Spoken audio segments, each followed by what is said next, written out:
This computer. Baik, sepertinya sudah terrecord.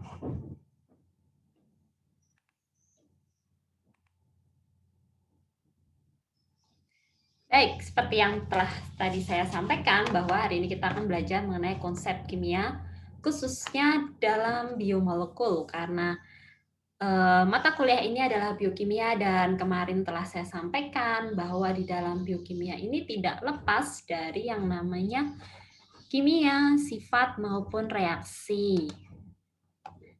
Nah, tentu kalau kita bicara mengenai ilmu biologi dan pada hari ini kita membahas mengenai biokimia, kita tidak akan lepas dari yang namanya sel. Nah, ini adalah gambaran dari sel. Ya, presensi dibuka di jam 9.40. Di mana adik-adik bisa dilihat dari sebelah kiri itu adalah sel dan organelnya. Tentunya adalah sesuatu tersusun dari molekul-molekul dan dia sudah dalam bentuk yang polimer dan kompleks. Kemudian dari sel kita bisa lihat bahwa di sana ada penyusun-penyusun dari organel dan sel tersebut. Ada yang dinamakan di situ supramolekular kompleks, di sana ada kromosom, kemudian ada plasma membran, yang mana plasma membran di situ ada fosfolipid, ada protein, ada gula, dan lain sebagainya. Kemudian selain plasma membran, di situ ada dinding sel. Nah, kemudian di tingkat yang kedua, dari supramolekul kompleks tersebut, dia disusun dari makro-makromolekul. Ada DNA untuk kromosom, kemudian di plasma membran tadi sudah saya sampaikan, di sana ada protein, ada lipid, dan juga ada gula. Kemudian bagian dinding sel itu ada selulos. Nah, kemudian jika kita tarik lebih kecil lagi dari makromolekul tersebut, untuk DNA di sana ada nukleotida, di mana nukleotida itu di sana ada basa nitrogen, kemudian ada deoksiribosa, ada gula ribosa, kemudian di sana ada gugus fosfat. Sedangkan untuk protein, jika kita tarik kembali, lebih kecil akan ada peptida, dan peptida itu disusun oleh apa? Oleh asam amino. Sedangkan untuk selulus atau selulosa, Indonesianya, nah itu jika kita tarik lebih kecil lagi monomernya, dia tersusun oleh gula. Nah, dari sini kita bisa lihat bahwa oke, sel itu kita anggap yang paling kecil, tapi kita bisa tarik kembali, kita bagi-bagi menjadi yang lebih kecil, sehingga kita akan menemukan unit monomernya. Mono itu 1. Jadi unit penyusun paling awal. Oke, saya tidak akan berlama-lama di sini, hanya mengingatkan kembali ke teman-teman. Nah, kemudian materi perkuliahan dalam 1 semester itu, dan untuk pada hari ini kita akan membahas mengenai konsep ikatan. Saya akan ingatkan kembali ikatan-ikatan itu ada apa saja. Karena jika kita lupa tentang ikatan itu, kita akan kesulitan pada saat kita melihat struktur dari makromolekul dan kira-kira kita akan menentukan sifatnya itu bagaimana. Nah, kemudian di sana ada konsep asam basa. Ini akan saya sampaikan nanti di paling akhir, dan mungkin untuk hari ini tidak bisa sepenuhnya selesai, sehingga nanti akan saya sampaikan di pertemuan lain. Khususnya yang paling penting untuk asam basa ini di protein. Jadi nanti kita akan lebih mendalam pada saat kita melihat struktur dari protein tersebut. Kemudian ada struktur air dan sifat-sifat dari air. Kenapa air itu penting? Nah, nanti kita akan bahas lebih dalam. Kemudian energi. Di sini saya hanya akan membahas mengenai hukum termodinamika 1 dan 2. Lengkapnya sudah disampaikan di materi dan energi kemarin. Jadi di sini akan mereview ulang. Kenapa sih, Bu? pentingnya kok harus membahas lagi energi gitu. Nah, kenapa? Karena dalam proses metabolisme yang kemarin sempat di pertemuan pertama sudah kita bahas, ada anabolisme, ada katabolisme, dan keduanya itu melibatkan energi. Entah yang satu melepas, entah yang satu membutuhkan. Nah, dan kemarin juga sempat saya bahas ada senyawa atau molekul yang menjadi pembawa energi di dalam sel. Nah, nanti akan saya tanyakan.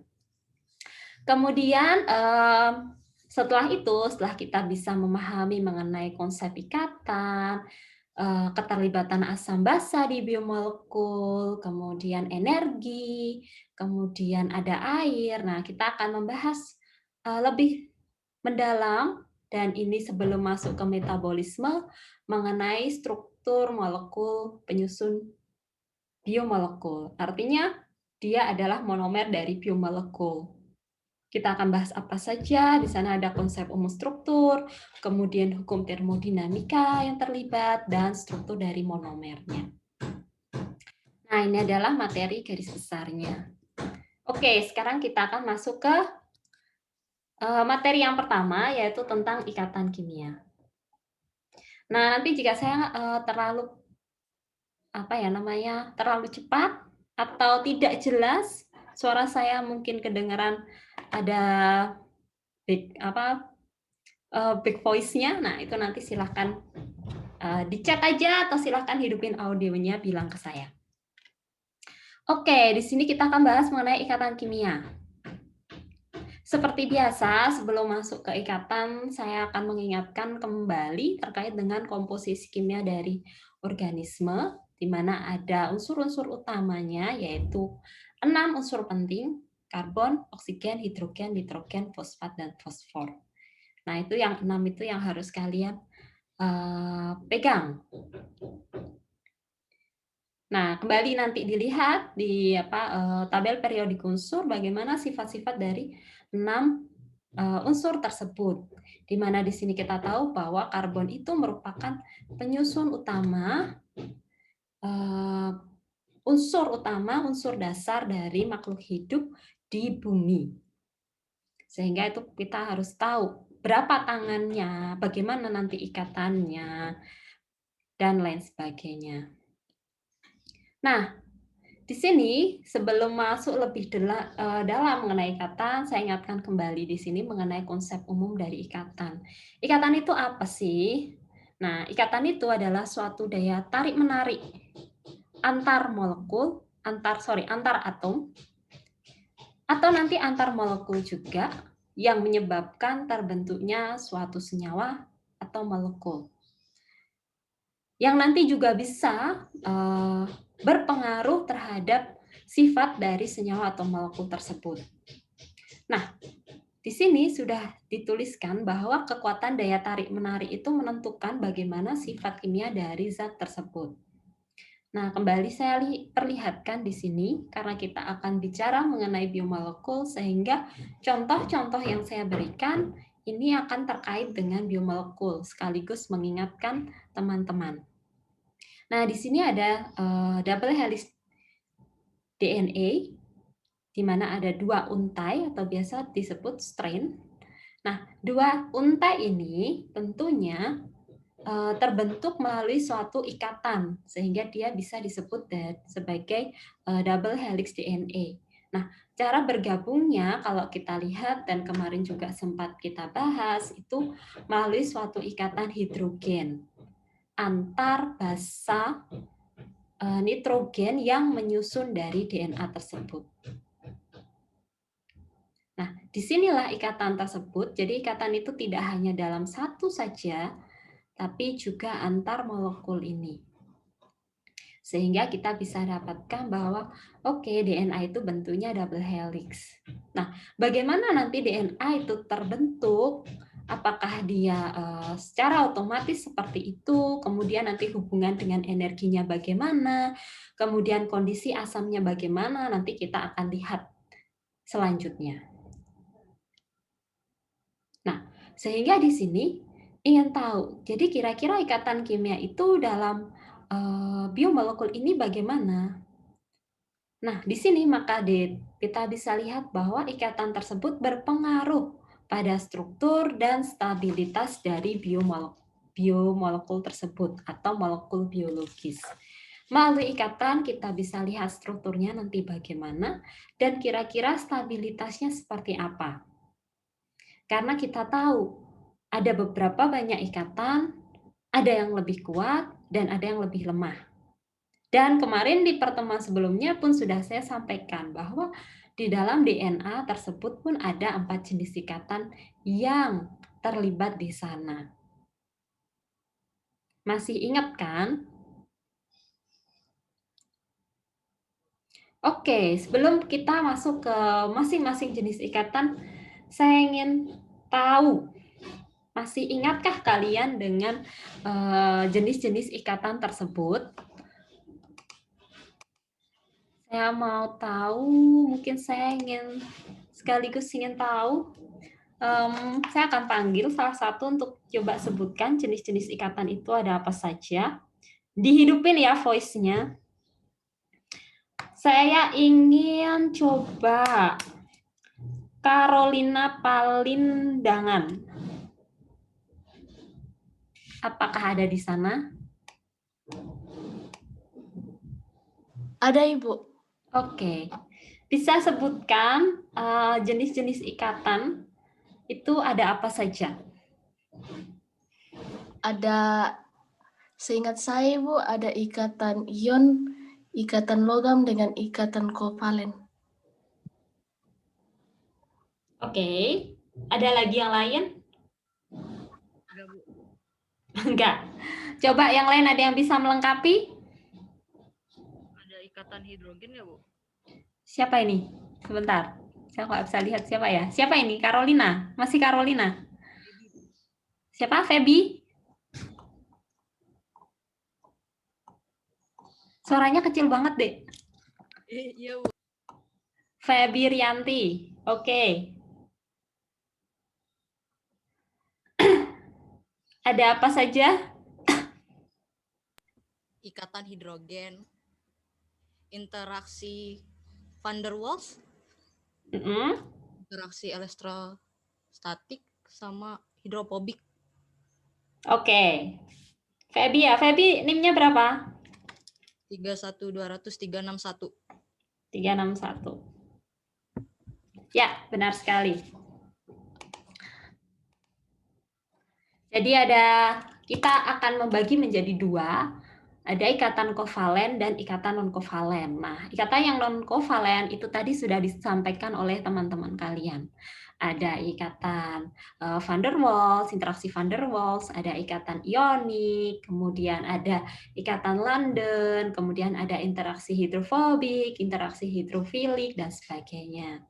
Kemudian ada juga ikatan hidrogen ya, sorry saya terlewat, itu juga termasuk di ikatan kovalen. Nah, antara ikatan kovalen dan ikatan non-kovalen yang tadi saya sebutkan, menurut kalian yang lebih kuat siapa?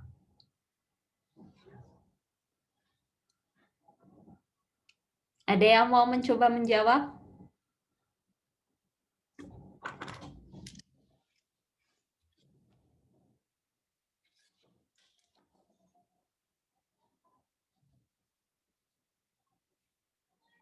Halo, ada yang mau menjawab antara ikatan kovalen dan non-kovalen yang lebih kuat apa? Dan bedanya apa?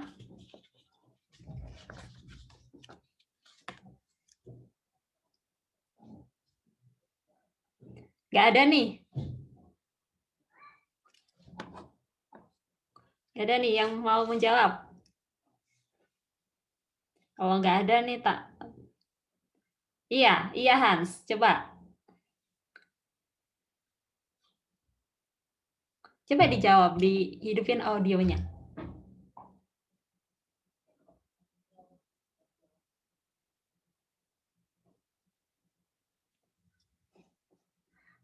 Nggak ada nih. Let me see. Di rumah lagi bising banget. Oke.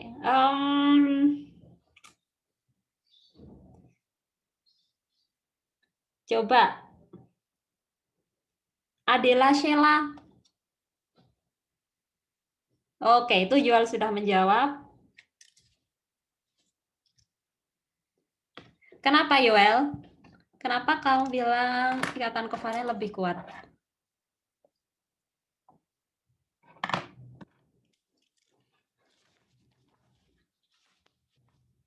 Selain Joel juga bisa kalau ada yang mau menjawab. Nggak ada ya?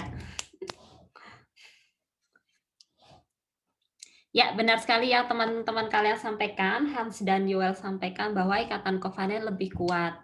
Kenapa? Karena ikatan kovalen itu terbentuk antara atom karbon dengan karbon yang lain pada satu molekul yang sama. Karena kedua unsur atomnya kurang tepat. Yoel kurang tepat. Kalau ionik ya ionik, kalau dia ionik ya itu namanya ikatan ionik, dan ikatan ionik itu artinya di sana tidak ada sharing elektron kalau adik-adik bisa ingat. Nah, jadi saya ingatkan kembali.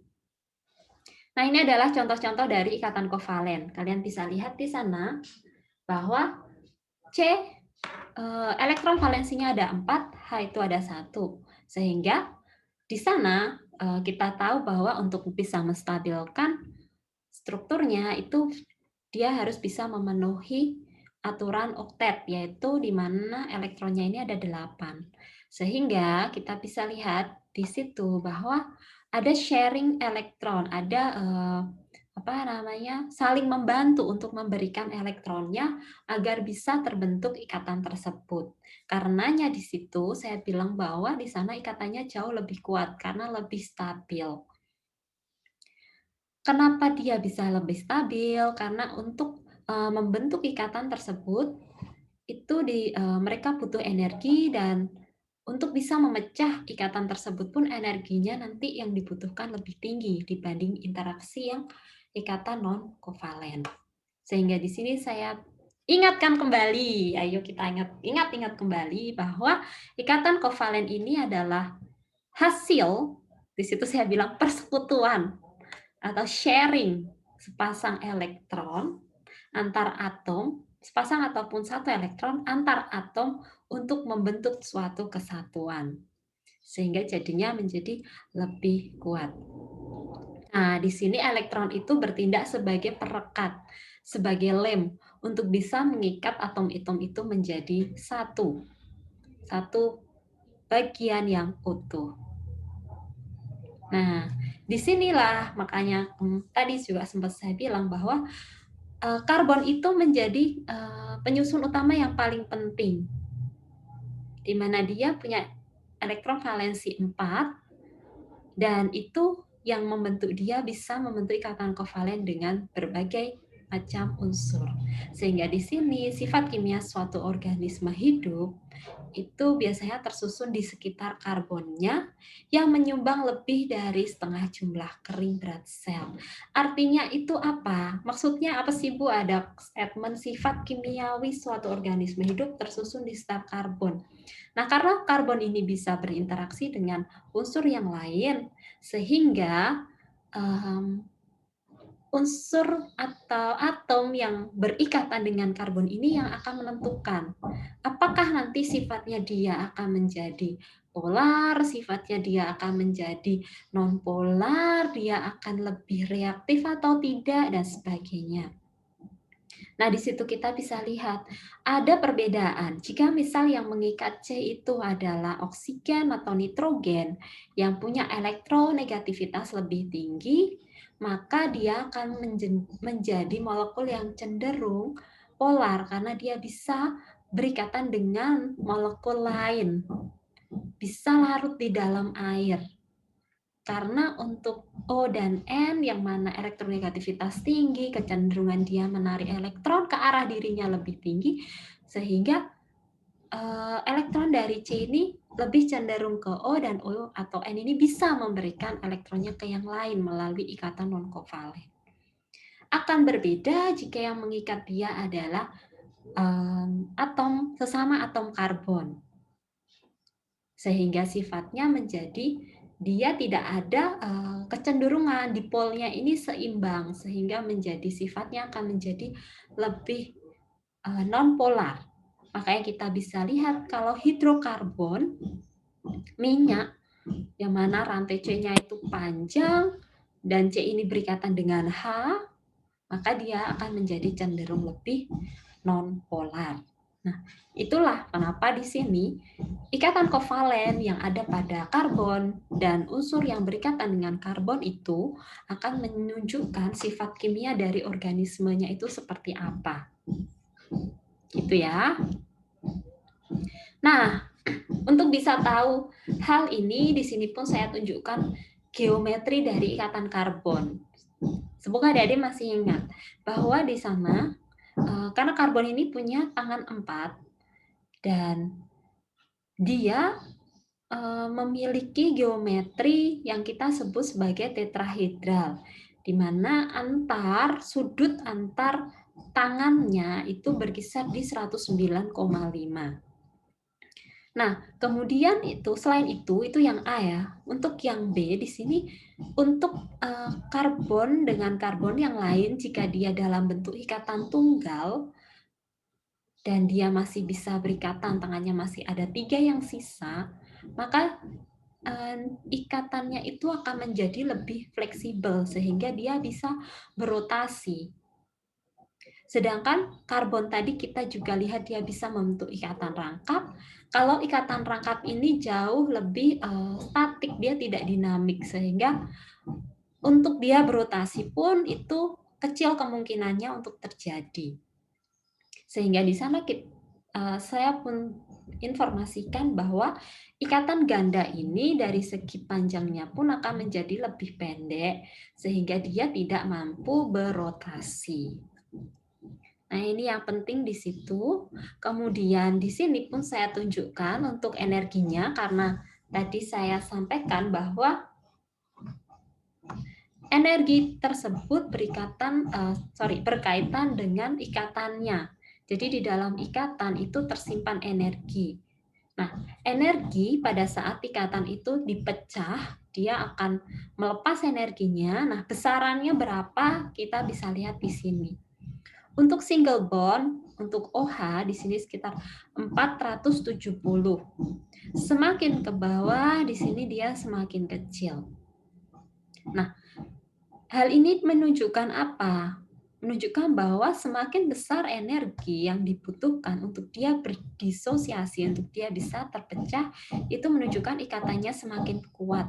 Di sini kita bisa lihat antara O dengan H, O ini cenderung lebih menarik elektron ke arah dirinya, elektronegativitasnya tinggi, sehingga ikatannya si H ini akan cenderung lebih mendekat dengan O, sehingga untuk bisa dilepas itu energinya butuh energi yang lebih tinggi.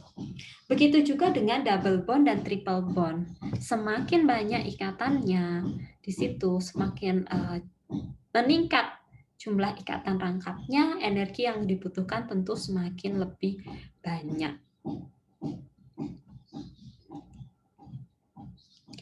Nah, kemudian untuk karbon, tadi saya sampaikan di awal bahwa sifat kimia dari unsur di sekitar karbon itu menentukan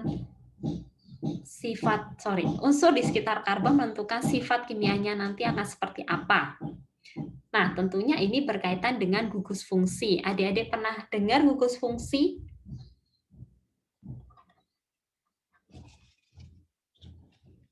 Ada yang ingin mencoba menjawab?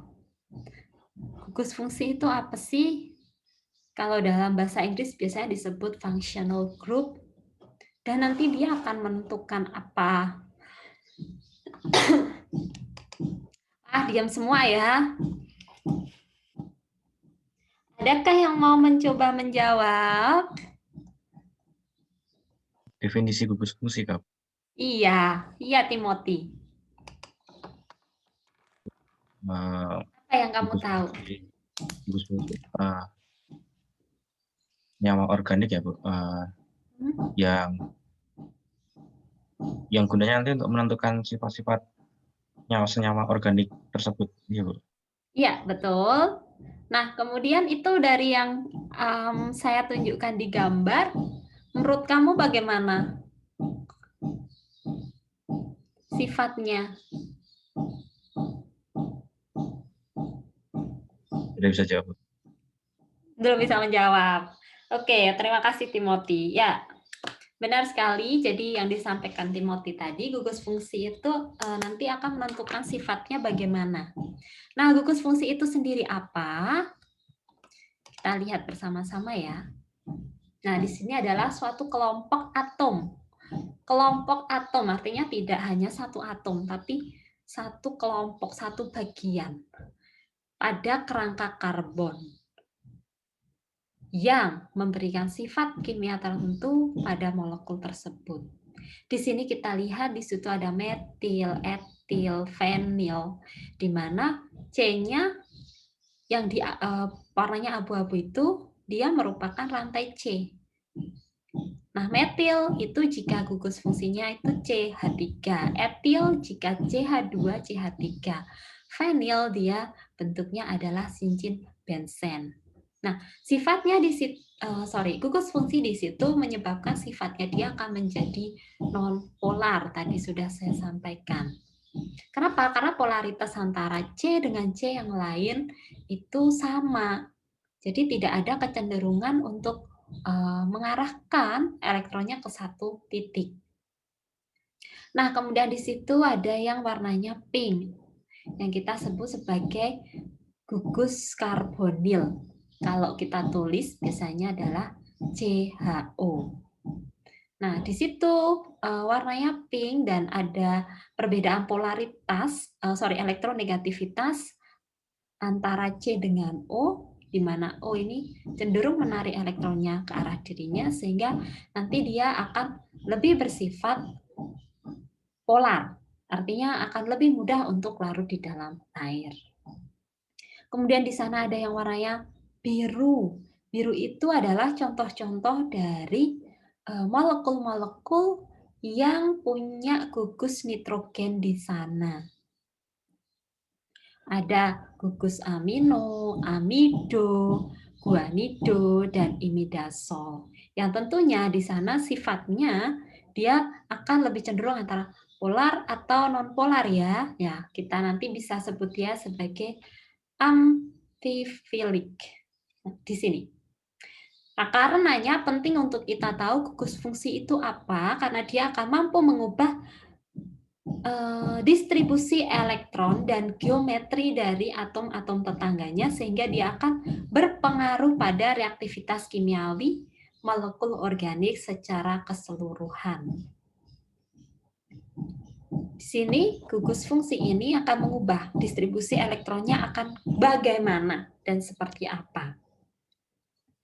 Nah, tentu dalam satu biomolekul, yang karena molekulnya kompleks, dia dapat terkandung beberapa jenis gugus fungsi.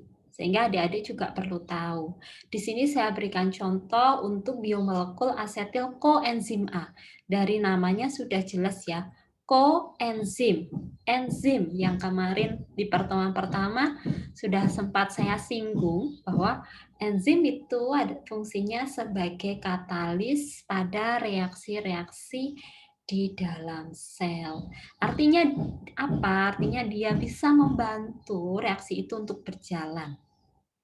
Sehingga di sana saya sudah berikan informasinya bahwa asetil koenzim A adalah suatu molekul pembawa gugus fungsional asetil. Jadi yang dibawa adalah gugus asetil yang nanti akan ditransfer ke molekul lain pada beberapa reaksi enzimatik.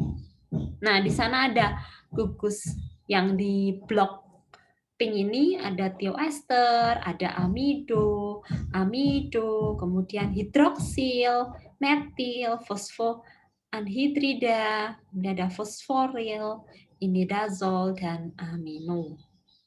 Bisa kita lihat di sini. Strukturnya adalah seperti ini.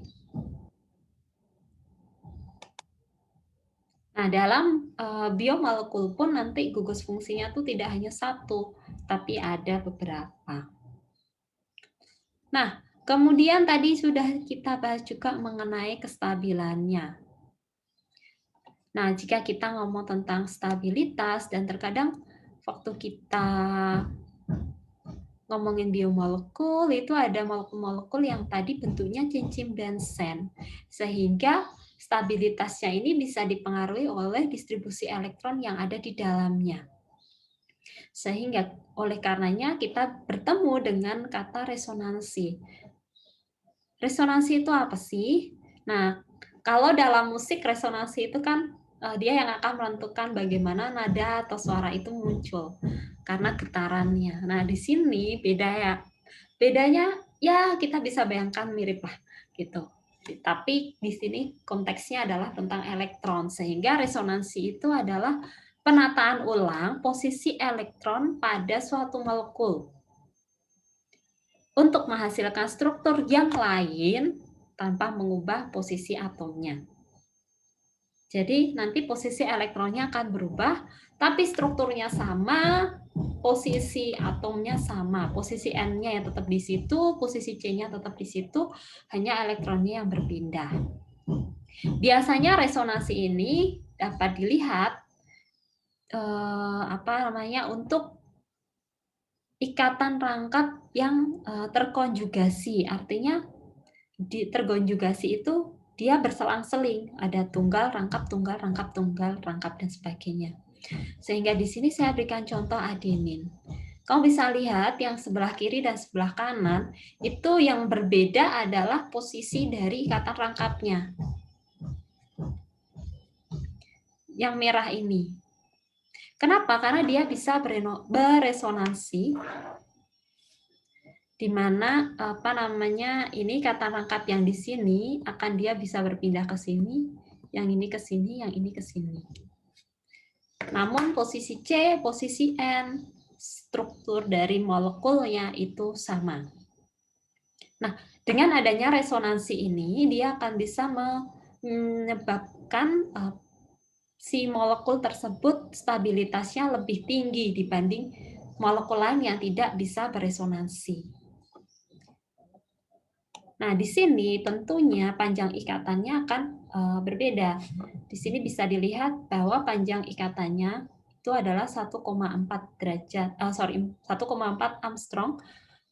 Dan di sini untuk C tunggal dan C ganda lebih pendek yang ganda ya, yang rangkap. Nah, ini tadi sudah saya sampaikan bahwa stabilitas molekul yang memiliki struktur resonansi, maka dia akan lebih besar dibanding dengan molekul yang tidak beresonansi. Oke, kalau kita ngomongin tentang karbon, tadi kita sudah ngomongin tentang ikatan kovalen terlebih dahulu. Nah, di sini juga saya akan menunjukkan bahwa ada istilah lain, yaitu isomerisasi. Adik-adik mungkin pernah mendengar kata isomer. Isomer itu apa? Nah, isomer itu adalah suatu bentuk di mana beberapa senyawa ini memiliki rumus molekuler yang sama. Jadi rumusnya ini sama, rumus molekulnya, tapi strukturnya berbeda. Akibat ada atom-atom yang posisinya itu beda, seperti glukosa dan fruktosa. Itu juga salah satu contoh dari isomer. Sebenarnya rumus molekulnya sama, tapi hanya ada perbedaan struktur di situ. Nanti kita lihat bersama-sama. Nah, di sini bisa dibagi dalam beberapa. Ada isomer struktur, jadi variasi di strukturnya. Kemudian ada stereoisomer, ini bergantung pada bentuk ruang. Sehingga stereoisomer ini akan terbagi lagi.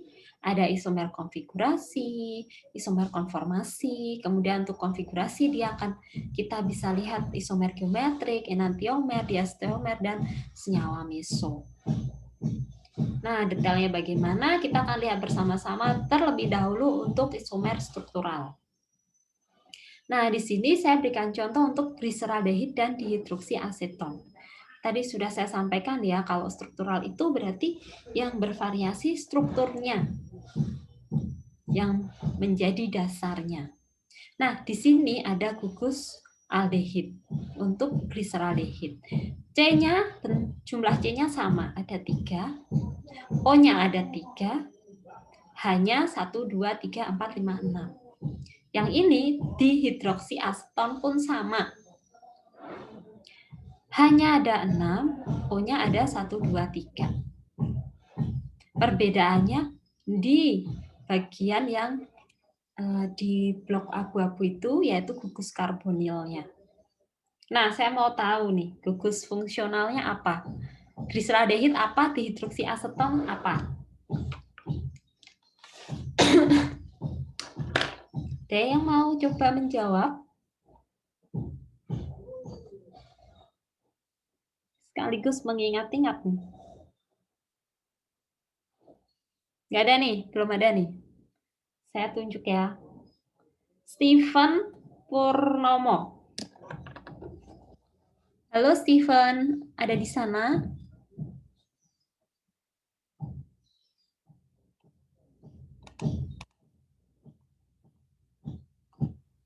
Ya, Bu. Oke, Steven ada di sana ya. Ini bedanya apa, Dek? Bukan bedanya ya, gugus fungsinya apa? Yang gliseraldehid itu apa? Yang dihidroksiaseton ini apa? Gugus fungsi, nama gugus fungsinya.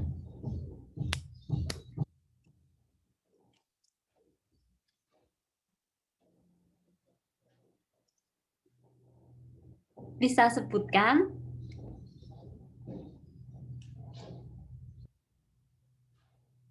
Belum tahu, Bu. Belum tahu. Belum tahu?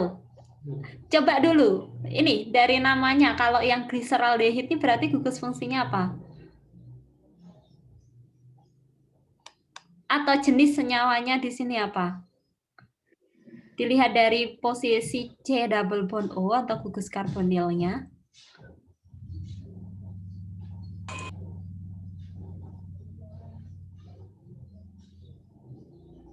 COH ya, Bu. Ya, COH. COH itu apa?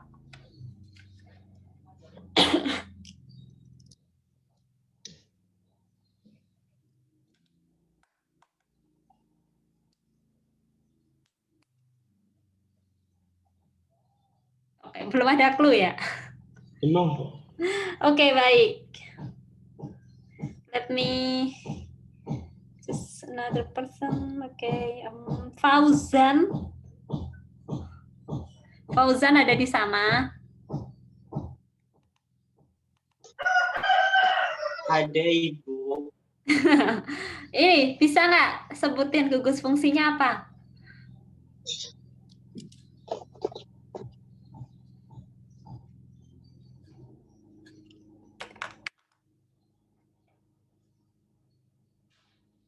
Oh, Yoel bilang karboksilat. Bukan.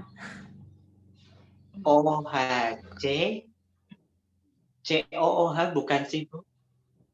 Kayak gitu bukan sih? Namanya. Oh. Aldehid Oke. Satunya?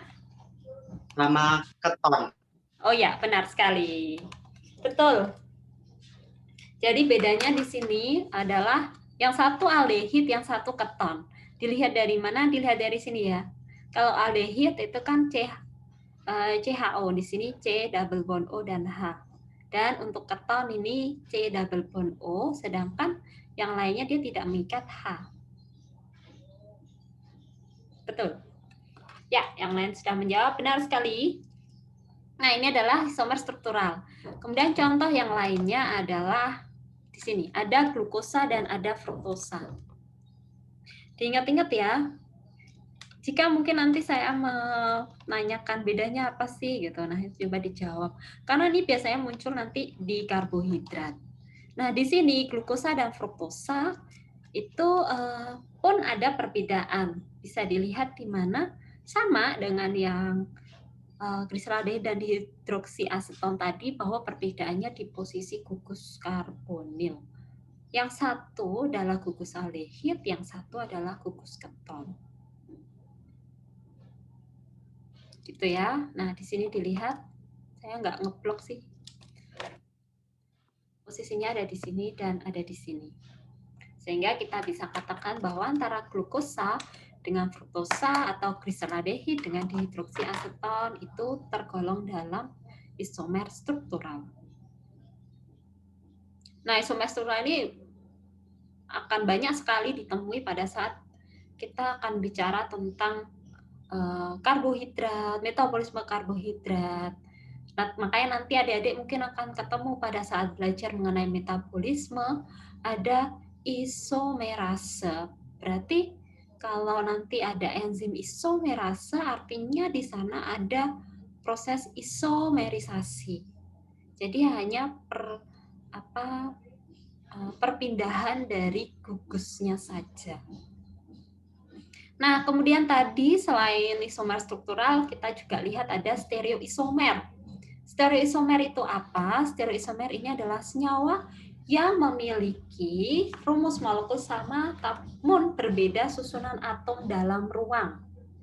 Nah, di sini yang menjadi perbedaan, kalau tadi hanya perbedaan di strukturnya, tapi di sini susunan atom dalam ruang. Artinya kita melihat dia dalam bentuk 3 dimensinya, sudut pandang terhadap ruangnya ini bagaimana. Nah, stereoisomer ini dipengaruhi ada 2. Yang pertama dari karbonnya, yang kedua dari ikatan rangkapnya. Kita akan lihat terlebih dahulu tentang ikatan rangkapnya. Pengaruh ikatan rangkap terhadap stereoisomer ini menyebabkan dia akan memiliki 2 posisi, yaitu kita sebut ada cis dan kita sebut satunya trans. Nah, untuk memudahkan adik-adik, kalau cis itu gugus fungsi yang sama terletak dalam satu ruang yang sama. Jadi dia tidak berseberangan, tapi ada di posisi yang sama. Di sini ada asam maleat, kalau kita lihat yang ditandai pink, pink itu adalah gugus karboksilat, itu posisinya sama-sama di bawah. Sehingga kita sebut sebagai cis. Nah, sedangkan untuk asam fumarat, jadi hanya berbeda posisi dalam ruangnya saja, itu menyebabkan namanya pun berbeda. Nah, di sana untuk yang asam fumarat, asam karboksilatnya itu berseberangan. Sehingga kita sebut sebagai trans. Aturannya seperti itu. Kalau trans itu berseberangan, kalau cis itu dia sama. Nah, di sini untuk bisa yang asam fumarat atau asam maleat menjadi atau berubah bentuk menjadi dari cis menjadi trans atau trans menjadi cis, itu tidak semudah hanya ya udah tinggal diputar aja kan gitu. Tidak, tapi di situ ternyata ada kebutuhan untuk menggunakan energi dan dia pun harus memecah ikatannya terlebih dahulu agar dia bisa bertukar posisi. Sehingga di sini penting untuk kita tahu, oh stereoisomer itu cis dan trans itu pun berpengaruh begitu. Pada saat nanti adik-adik bicara mengenai asam lemak, di sana kita sering ketemuin ada cis, ada trans gitu. Cis dan trans itu tidak bisa disamakan karena dari sifat dan posisi ruangnya pun berbeda. Nah, memang posisi ruang ini nanti berpengaruh ke apa sih gitu? Kok sepenting itu? Nah, ini nanti berpengaruh ke ikatan non-kovalennya. Bagaimana mereka bisa membentuk ikatan dengan molekul lain. Misal dengan air, kemudian nanti posisi hidrogennya, ikatan hidrogennya itu bagaimana, dan sebagainya. Sehingga penting di situ untuk diketahui. Nah, kemudian selain itu, di situ saya berikan contoh di sini ya. Ini adalah suatu molekul di sana yang bisa, aku harus menerima ini dulu, yang berpengaruh terhadap rangsangan syaraf dari penglihatan kita. Nah, di situ ini untuk senyawa awalnya itu adalah 11 cis retinal. Bentuknya seperti itu. Ikatan rangkapnya terkonjugasi, tapi posisi dari molekul di sini aldehidnya ini ke bawah. Nah, pada saat dia menyerap energi cahaya, ada energi di situ yang masuk dan dia akan bisa digunakan untuk mengubah posisi dari 11 cis retinal menjadi all trans retinal. Warna pinknya ini atau gugus aldehidnya ini menjadi naik ke atas. Sehingga dengan dia bisa naik ke atas dan ternyata komponen ini yang bisa memicu terjadinya perubahan elektrik sehingga ada perubahan atau ada impuls, rangsangan ke syaraf kita sehingga dia bisa digunakan untuk kita bisa melihat seperti itu. Jadi ternyata dalam sistem syaraf pun ada keterlibatan dari perubahan posisi atau stereoisomer ini untuk bisa memberikan respon pada saat mata itu diberikan cahaya. Begitu. Nah, ini adalah pentingnya. Oke, Kak Papa. Rumahnya mati listrik sih. Ya. Nah, kemudian untuk stereoisomer yang lain ini adalah karbon kiral. Ada yang bisa membantu saya? Apa itu karbon kiral?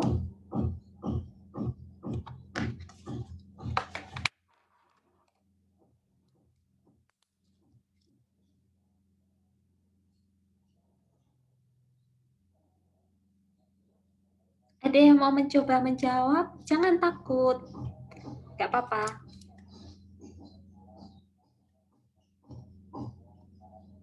Coba, Maria Jessica Sujaja. Ya, Bu. Oke, Dek tahu nggak karbon kiral itu apa? Karbon yang mengikat 4 gugus atau Ya. unsur yang berbeda. 4 gugus. Gugus yang seperti apa? Nggak tahu, Bu. Oke, tadi hampir benar. Mengikat 4 gugus yang berbeda. Tahu di sini Timothy menjawab. Saya cari di internet, Bu. Molekul yang punya bayangan cermin yang tidak bertumpukan kali, Bu. Yang tidak bertumpukan kali, Bu. Punya bayangan cermin yang tidak bertumpukan kali, Bu. Maksudnya gimana, Timothy?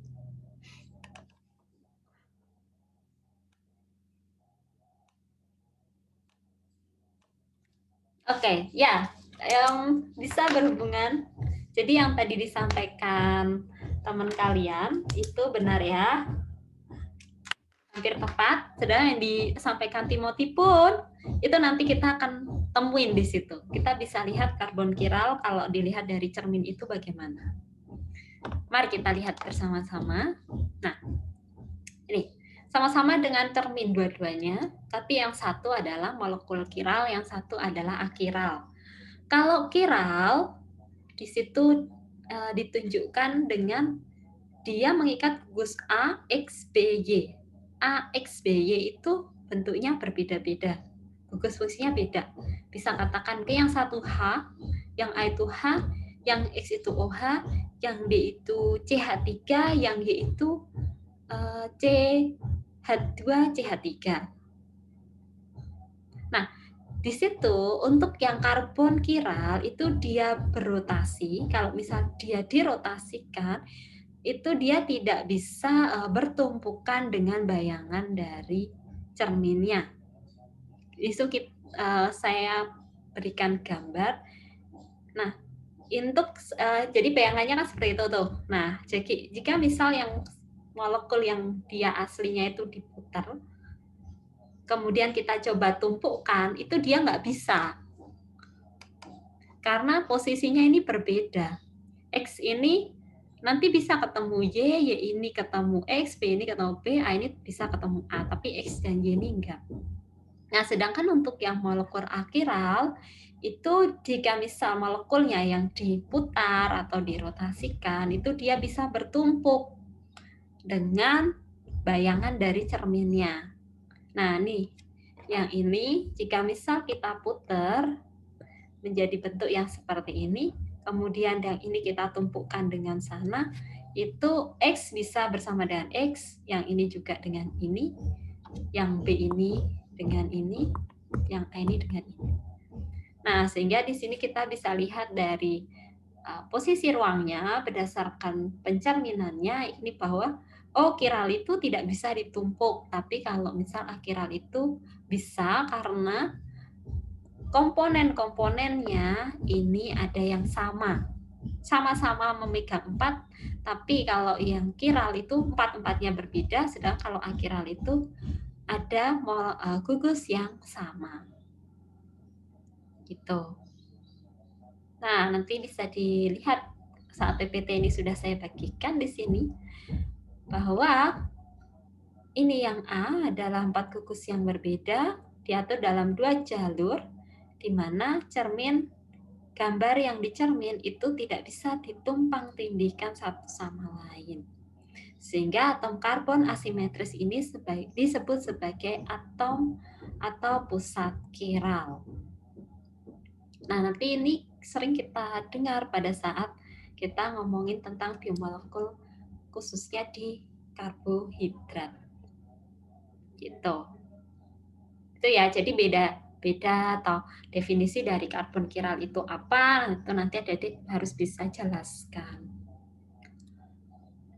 Nah, kemudian selain dari yang tadi ada juga istilah enantiomer, ada istilah diastereomer. Artinya itu apa?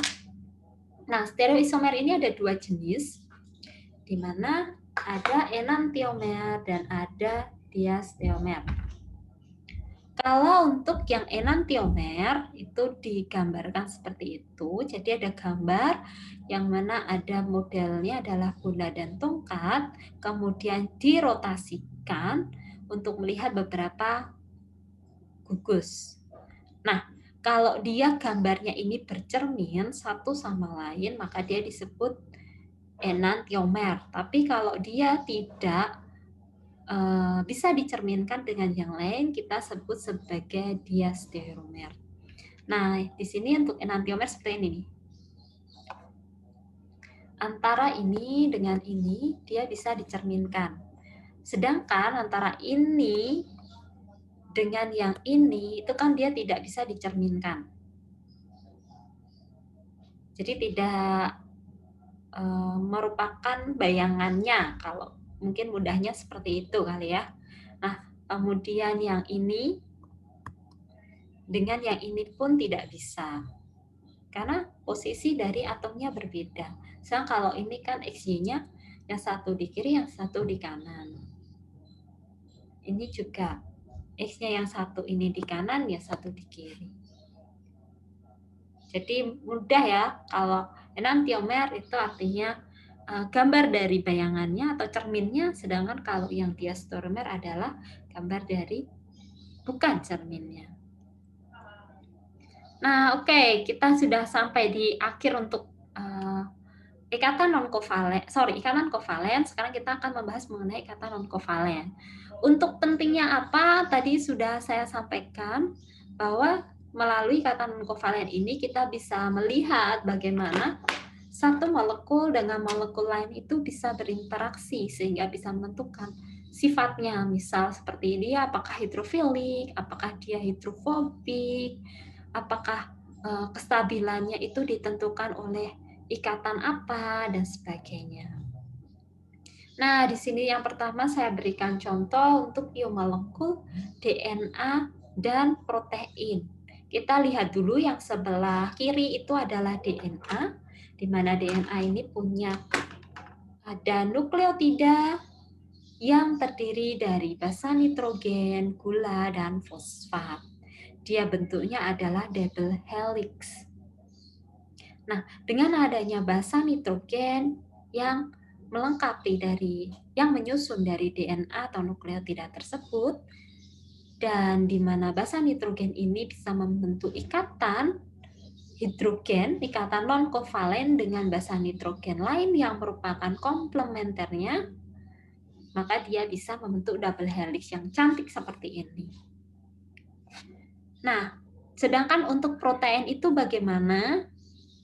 Nah, di dogma sentral masih ingat ya bahwa DNA ditranskripsi menjadi mRNA. Kemudian mRNA ditranslasi menjadi asam amino. Kemudian asam amino ini membentuk peptida. Nah, dari peptida itu awalnya dia bentuknya adalah struktur primer yang seperti ini. Hanya seperti tali yang biasa. Melengkung-lengkung seperti itu. Nah, kemudian dari struktur primer ini, dia bisa membentuk struktur sekunder. Ada alpha helix dan ada beta sheet. Nah, dari sini ini dipengaruhi oleh jadi masih dalam satu peptida, tapi ada interaksi non kovalen di sana sehingga dia bisa membentuk alpha helix dan membentuk betasid. Nah, kemudian dari situ ada struktur tersiernya. Dari struktur tersier ini, ikatan non kovalen yang terlibat tentu menjadi lebih banyak, dan dari situ dia bisa ditentukan, sudah bisa dilihat apakah dia akan memiliki fungsi atau tidak. Nah, kemudian setelah itu di sini ada struktur kuarterner, struktur yang jauh lebih kompleks dan dengan polipeptida yang lain. Begitu. Detailnya nanti kita bahas di protein ya, tapi di sini yang ingin saya tunjukkan adalah ikatannya, bahwa ikatan itu terlibat untuk menentukan struktur primer, kemudian sekunder, tersier, dan kuarternernya itu seperti apa. Nah, jadi di sini saya mulai bahas dulu dari segi energinya, bahwa ikatan kovalen ini yang lebih lemah dibanding dengan ikatan non kovalen lebih lemah dibanding dengan ikatan kovalen.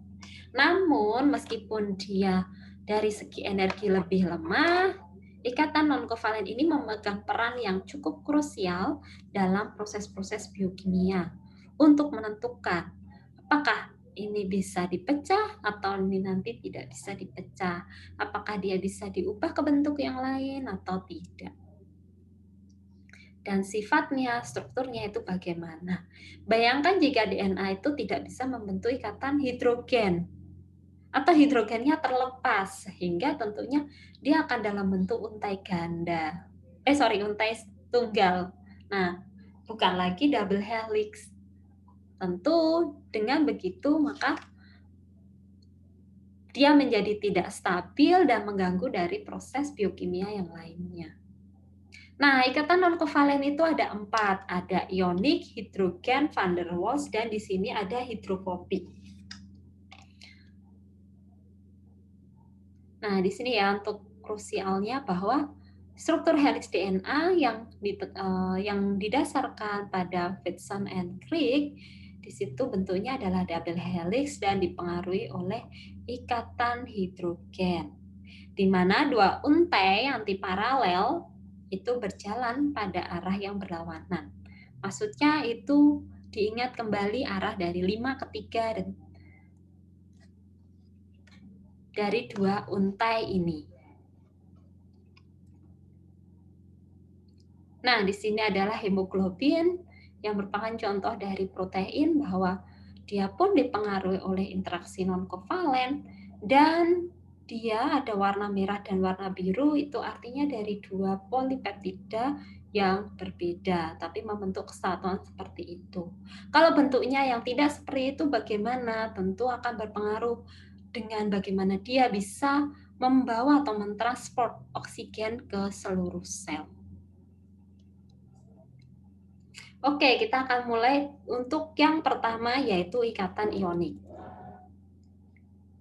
Tentu ikatan ionik bukan lagi ikatan yang asing buat teman-teman. Jadi ikatan ini adalah ikatan antara gugus yang bermuatan pada suatu molekul dengan gugus muatan yang berlawanan dari molekul yang sama atau berbeda. Artinya maksudnya adalah yang bermuatan plus dan bermuatan minus. Kalau tentunya yang dia muatannya sama akan menolak, kalau yang beda maka dia akan tarik-menarik. Nah, di situ ada 2 molekul di mana saya tuliskan dalam bentuk Ki1 dan Ki2 dan dipisahkan pada jarak yang sebesar R. Nah, melalui informasi ini kita bisa menentukan bagaimana energi interaksi dari kedua ion tersebut yang ditentukan atau dinyatakan dalam energi kolom. Di mana nilai E ini sama dengan K, konstanta, dikali Q1, Q2, ini adalah muatannya, dibagi dengan konstanta dielektrik dikali dengan R atau jarak dari 2 atom. Nah, berbeda jaraknya itu tentu akan menyebabkan energinya apakah menjadi lebih kecil atau dia menjadi lebih besar. Tapi karena R di sini sebagai pembagi, sehingga kita bisa lihat bahwa E-nya ini akan menjadi lebih kecil.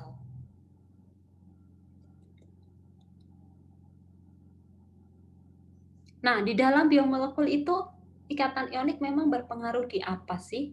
Nah, di sini pun sudah saya sampaikan sebenarnya di awal pertemuan, tapi saya ingatkan kembali bahwa ikatan ionik ini pun terlibat dalam pembentukan kestabilan dari DNA. Diingat ya bahwa DNA itu kan di sana pun ada gugus fosfat yang muatannya negatif. Sehingga gugus fosfat yang bermuatan negatif itu di sini dilihat dalam warna ungu, karena bentuknya yang double helix seperti itu, maka gugus fosfatnya ini pun posisinya bisa berdekatan satu dengan yang lain. Sehingga dia bisa menyebabkan terjadinya tolak menolak. Nah, tolak menolak ini bisa dikurangi baik karena ada keterlibatan dari molekul air ataupun molekul ion yang ada di sekitar DNA tersebut yang tentu berpengaruh pada kestabilannya. Namun juga bisa dilihat dari jaraknya, karenanya double helix itu strukturnya lebih teratur karena ada jarak yang harus mereka jaga untuk menghindari terjadinya tolak menolak pada gugus fosfatnya. Nah, kemudian selain dari DNA, tentu kita ngomongin ionik di sini, saya berikan contoh di sana adalah NaCl, di mana Na bermuatan plus dan Cl itu bermuatan minus. Dengan adanya air di sana, yang adik-adik bayangkan ya, garam yang ada di dapur kita itu adalah NaCl. Nah, bentuknya adalah padat. Tapi dia sebenarnya dari awal pun dia sudah bermuatan Na plus dan Cl minus. Nah, pada saat kita masukkan ke dalam air, itu dia bisa terlarut dengan baik, dengan sempurna. Nah, di sini ini adalah menggambarkan bagaimana sih molekul air itu kok bisa melarutkan NaCl yang bentuknya padat seperti itu. Nah, di sini karena ada interaksi antara H2O dengan Na plus juga H2O dengan Cl minus, di mana H2O itu kan dia ada dipol positif dan ada dipol negatifnya, sehingga di situ molekul air itu bisa menghidrasi ion Na plus dan juga bisa menghidrasi ion Cl minus, tentu dengan interaksi atau posisi dari H2O-nya yang berbeda. Kalau kita lihat di sini, merah itu adalah oksigen, kemudian yang putih ini adalah hidrogen. Nah, karena oksigen ini dia cenderung suka menarik elektron ke arahnya sehingga dia menjadi lebih bermuatan negatif, maka bentuknya cara air itu menghidrasi atau melarutkan Na plus itu di sini. O itu membentuk interaksi dengan yang positif.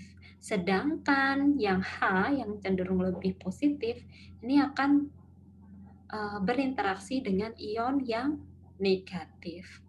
Nah, beginilah cara dia bisa menyebabkan NaCl itu larut di dalam air tuh seperti begitu. Oke, paham ya sampai sini?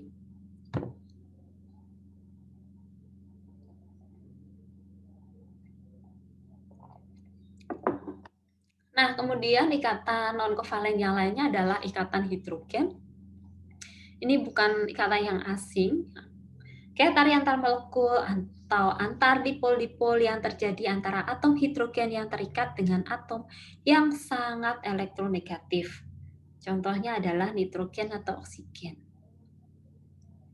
Dan pasangan bebas dari atom sangat elektronegatif lainnya. Nah, kalau kita lihat dari segi energinya, ini lebih lemah dibanding dengan ikatan kovalen. Kisarannya sekitar 4 hingga 20 kJ per mol. Dan panjang ikatannya itu lebih besar dibanding dengan ikatan kovalen. Nah, di sini ada dua molekul, yang satu adalah pendonor, jadi dia memberikan hidrogennya semuanya secara dipol, artinya hidrogen yang tadi terikat dengan N ini tidak terlepas, tapi dia terdistribusi di antara dua atom yang memiliki elektronegativitas lebih tinggi dari dia. Sedangkan yang satunya adalah akseptor, artinya dia siap untuk menerima hidrogen. Nah, di sini ikatan hidrogen itu ditunjukkan oleh garis hijau yang putus-putus. Sedangkan untuk tanda ini, dipol ini, artinya dia muatannya parsial. Tidak sepenuhnya plus dan tidak sepenuhnya minus. Artinya dia lebih cenderung ke minus dan dia lebih cenderung ke positif.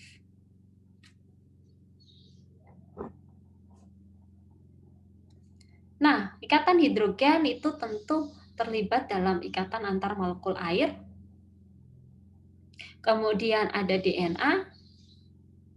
Saya tidak akan menjelaskan detail ya, karena tadi sudah sempat dibahas sebelumnya juga.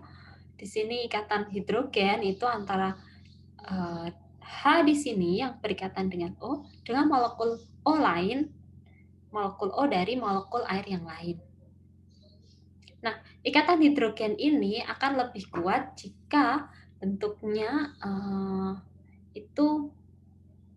saya coba gambar.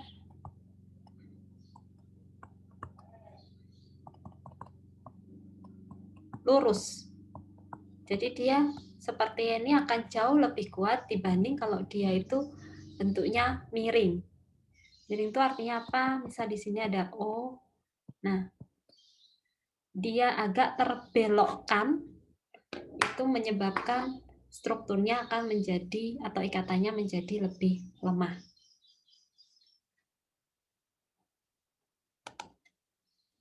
Oke, nah ini adalah basa purin dan pirimidin. Saya tidak akan menjelaskan detail. Kemarin sudah sempat dibahas di sini.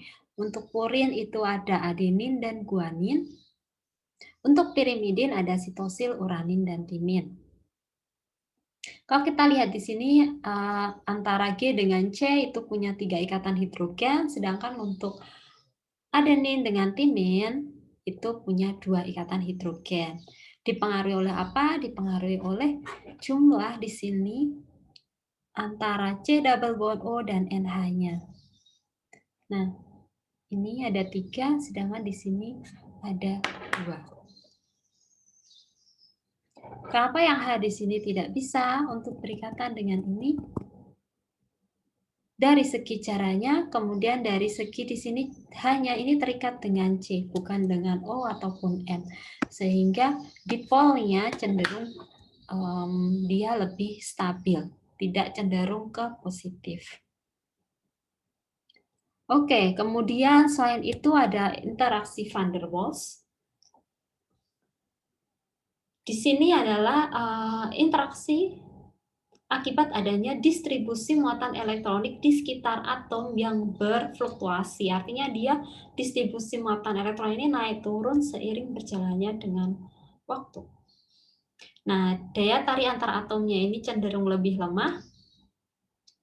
Dan terjadi ketika daya tarik antar atom menyeimbangkan gaya tolak-menolak yang muncul pada saat berdekatan. Artinya ada 2 molekul di situ yang berdekatan, tapi pada jarak tertentu dia akan menyeimbangkan repulsion dan attraction-nya. Kalau kita lihat dari energinya, contohnya seperti ini, ada 2 molekul yang saling berdekatan. Nah, pada jarak tertentu dia punya energi di mana tolak menolaknya. Jadi di sini ini jarak. Ini adalah energi. Nah, di sini yang berarti jaraknya pendek. Pada saat jaraknya ini berdekatan, energi tolak menolaknya itu cukup tinggi. Namun dengan meningkatkan jaraknya, dibuat semakin lebih jauh, repulsion-nya ini turun. Nah, attraction-nya ini yang naik. Jadi tadinya dia tolak menolaknya mulai berkurang, berganti ke tarik-menarik. Di sini tarik-menariknya besar. Semakin besar. Nah, kemudian di sini dia akan semakin menurun, makin kecil. Nah, di titik ini, di titik di mana attraction-nya itu besar, terseimbangkan, tapi tidak ada tolak-menolak, disitulah di titik ini yang menunjukkan bahwa pada jarak tersebut interaksi van der Waals itu terjadi. Artinya ada gaya tarik-menarik dan tolak-menolaknya ini rendah atau kecil. Sehingga pada jarak tersebutlah dia harus dijaga agar energi ini tepat, tidak terjadi tolak-menolaknya. Gitu ya, untuk van der Waals. Nah, oleh karena itu di sini van der Waals itu berpengaruh juga terhadap jarak antar atomnya. Kalau dilihat di sini untuk van der Waals, jarak van der Waals itu berkisar di 0,11 untuk elemen HONCSPI. Ini di sini 0,11 diurutkan ke bawah, di sini paling tinggi 0,21. Sedangkan untuk kovalen radiusnya untuk single bond, jadi untuk ikatan tunggal, dua-duanya untuk ikatan tunggal, itu lebih kecil dibanding dengan van der Waals-nya. Ya, karena kalau kovalen kan memang dia memberikan antar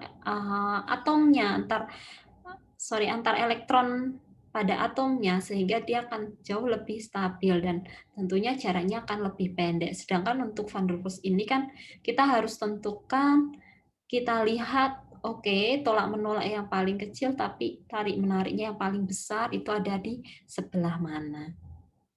Gitu. Oke, untuk ikatan dulu, apakah ada yang mau ditanyakan?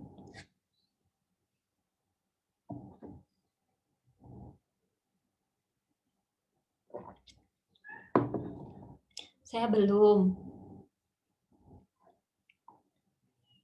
Baik, untuk ikatan yang perlu diingat tadi ya, jenis-jenis ikatannya apa, kemudian pengaruhnya bagaimana.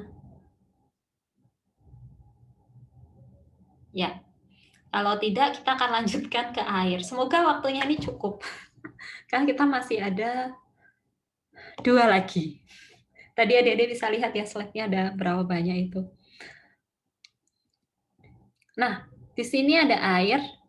Nah, kita tahu bahwa tubuh kita itu tersusun juga oleh air. Kemudian pelarut-pelarut yang ada yang kita gunakan untuk bikin minuman, sayur, dan masak, makanan yang ada di laut, semuanya itu air. Nah, kenapa? Karena untuk di bumi sendiri, di sini air itu adalah pelarut universal. Artinya dia bisa melarutkan apapun.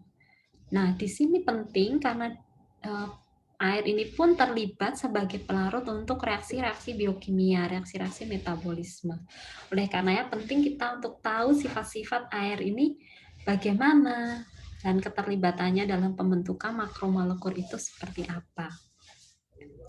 Oke, untuk sifat yang pertama itu adalah air ini merupakan molekul polar, di mana dia bentuknya strukturnya tidak bengkok, tidak linear juga, dan memiliki distribusi muatan yang asimetris. Dan yang kedua, air itu bersifat sangat kohesif. Kan ada adhesif, ada kohesif. Kalau kohesif itu interaksi antar molekulnya itu kuat.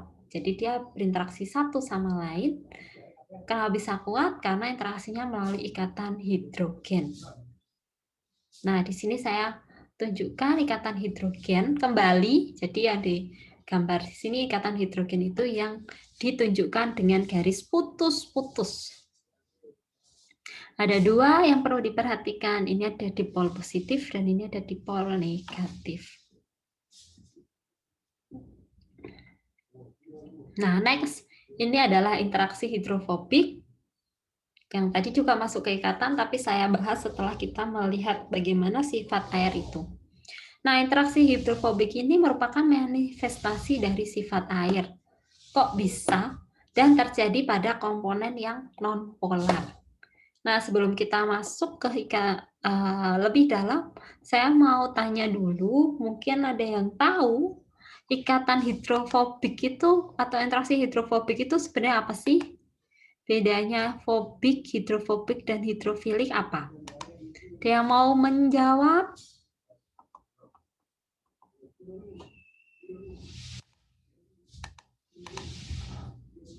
Siapa?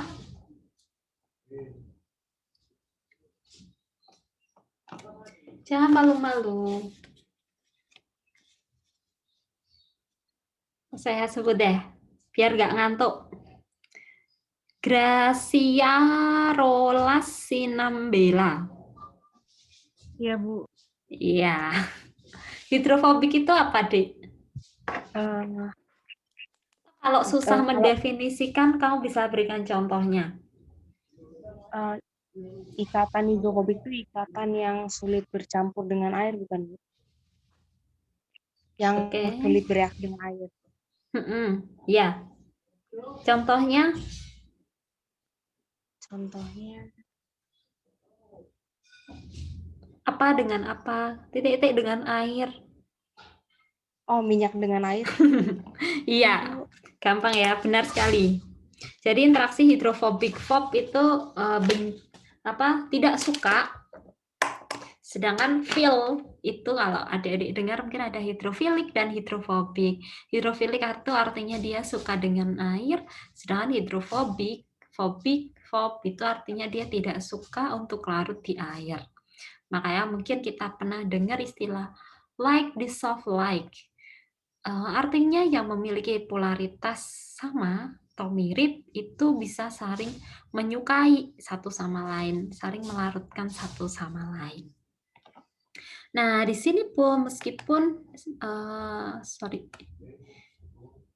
hidrofobik itu tidak suka air, nah, tapi dia masih tetap ya, itu terjadi akibat adanya manifestasi dari sifat air tersebut.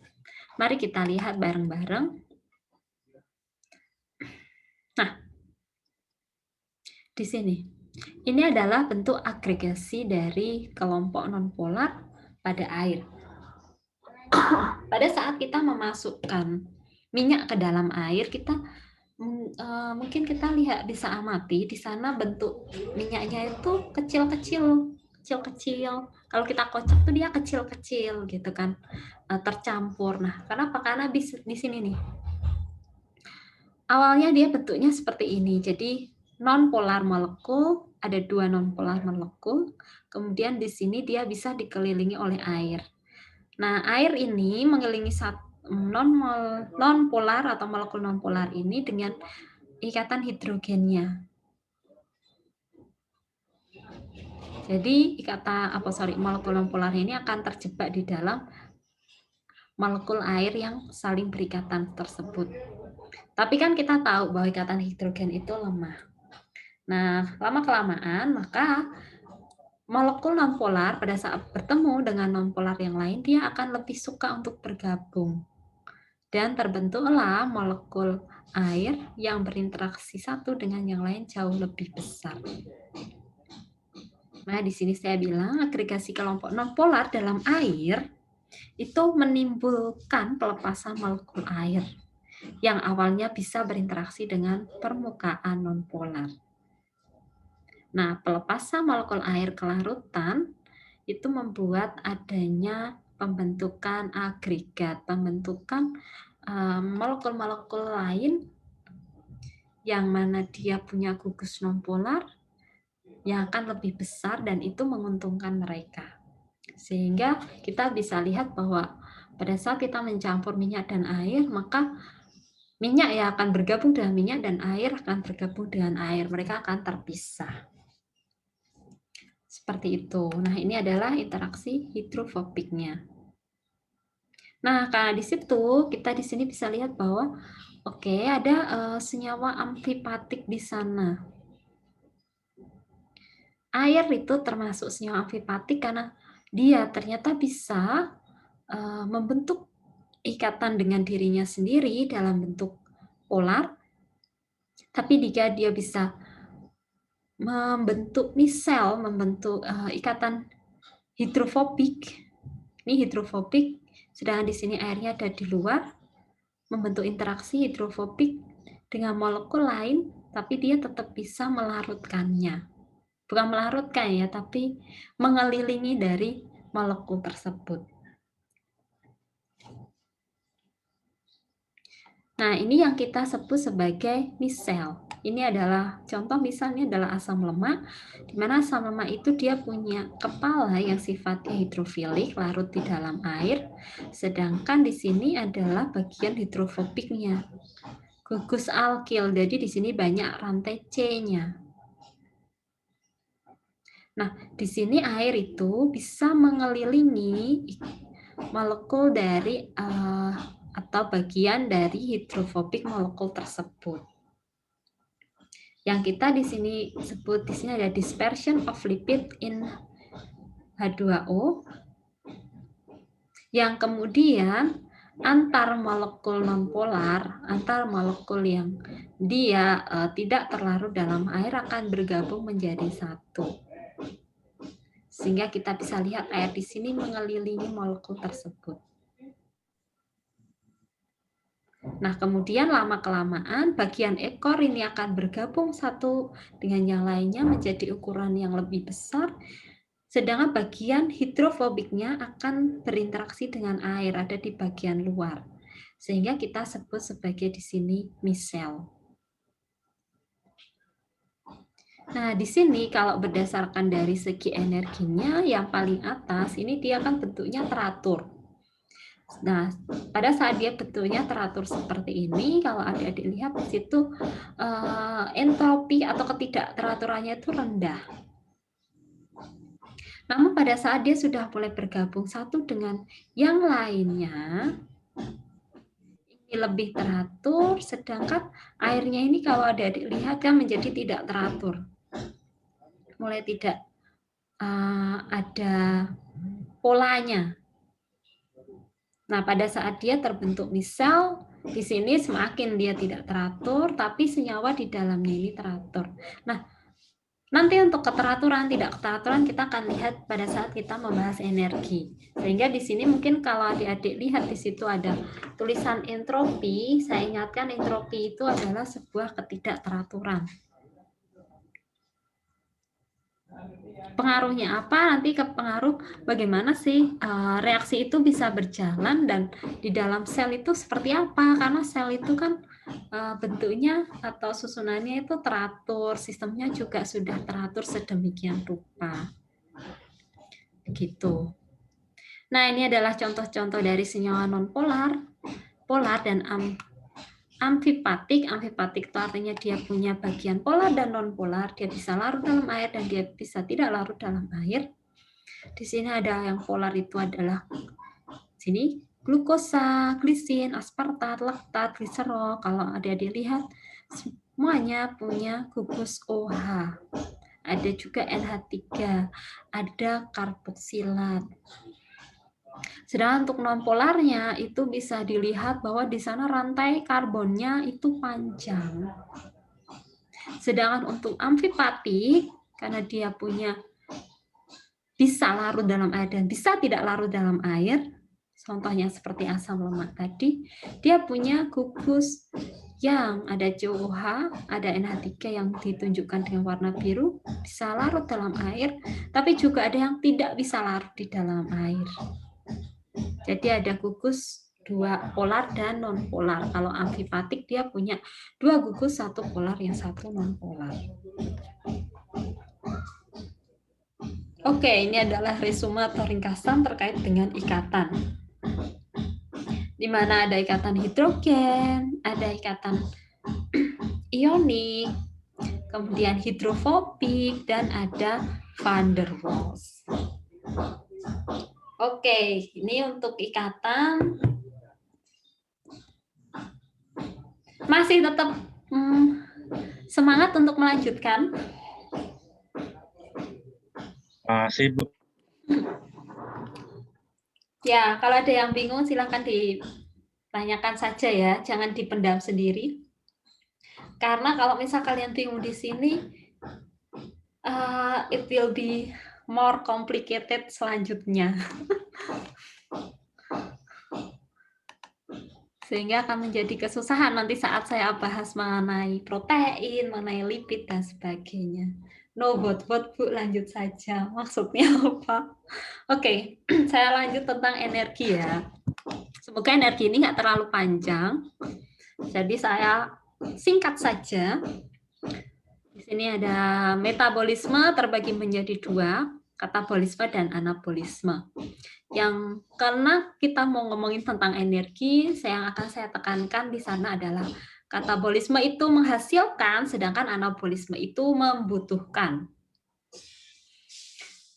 Kenapa bisa menghasilkan? Karena di sana dia memecah sumber dari energi, karbohidrat dan lemak menjadi energi yang lebih berguna yang dibutuhkan untuk menjalankan yang lain. Sedangkan kalau anabolisme itu membutuhkan, karena berarti akan ada reaksi yang berjalan yang lebih kompleks, sehingga di situ diberikan contoh. Nah, useful energy tadi yang dilepaskan dari katabolisme akan digunakan untuk membentuk molekul yang lebih kompleks dari molekul sederhana.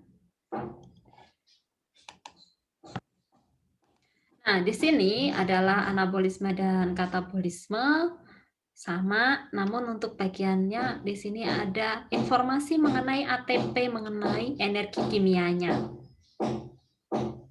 Karena kalau kita ngomongin masalah sel, masalah reaksi-reaksi di dalam metabolisme, tentu kita tidak bisa ngomongin energi itu dalam bentuk energi listrik, energi cahaya, energi panas, tapi ada energi lain yang mana energi itu tersimpan dalam ikatan.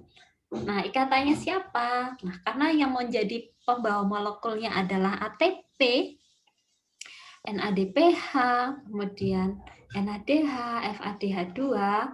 Kalau yang ATP itu adalah yang utama membawa energi, sedangkan dari NADH sampai FADH2 itu kan dia merupakan kofaktor. Sehingga beberapa kita temui, beberapa tidak. Nah, di sini bisa dilihat dari ATP itu akan diubah menjadi ADP, NADH akan diubah menjadi NAD+, NADPH menjadi NADP+, dan FADH2 menjadi FAD. Nah, nanti diingat-ingat kembali ya. Oke, ini adalah gambar yang kemarin sudah saya tunjukkan, bentuk metabolisme kompleks dari biomolekul-biomolekul. Nah, yang menjadi pertanyaan adalah, kenapa sih organisme itu butuh adanya asupan energi? Ada beberapa contoh, ada beberapa alasan di sana. Yang pertama yaitu dibutuhkan untuk melakukan kerja mekanik dalam kontraksi otot. Otot itu juga sel. Nah, kalau dia berkontraksi, artinya ada gerakan di sana, ada kinetik di sana, maka dia butuh suplai energi. Dan juga untuk perpindahan seluler. Yang kedua, kalau adik-adik lihat pada saat belajar mengenai jenis-jenis transport ion dari luar ke dalam sel, itu ada transport aktif. Di mana transport aktif ini membutuhkan ada energi untuk bisa mendorong perpindahan molekul tersebut.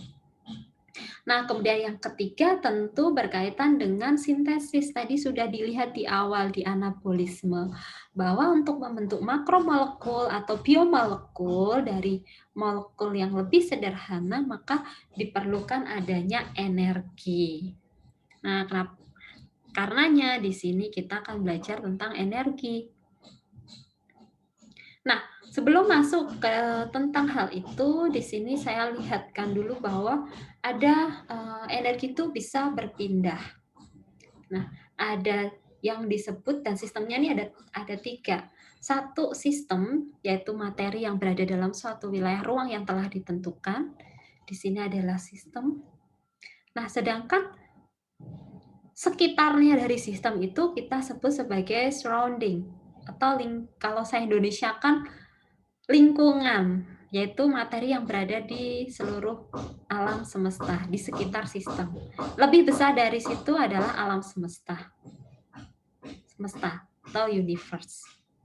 Nah, kalau adik mau lihat itu, misal dibayangkan diri kita itu adalah sistem, di dalamnya ada sistem. Nah, sedangkan bagian luar ini adalah surrounding, yang mana nanti energi itu bisa terlepas dari lingkungan, atau dari lingkungan bisa masuk ke dalam sistem.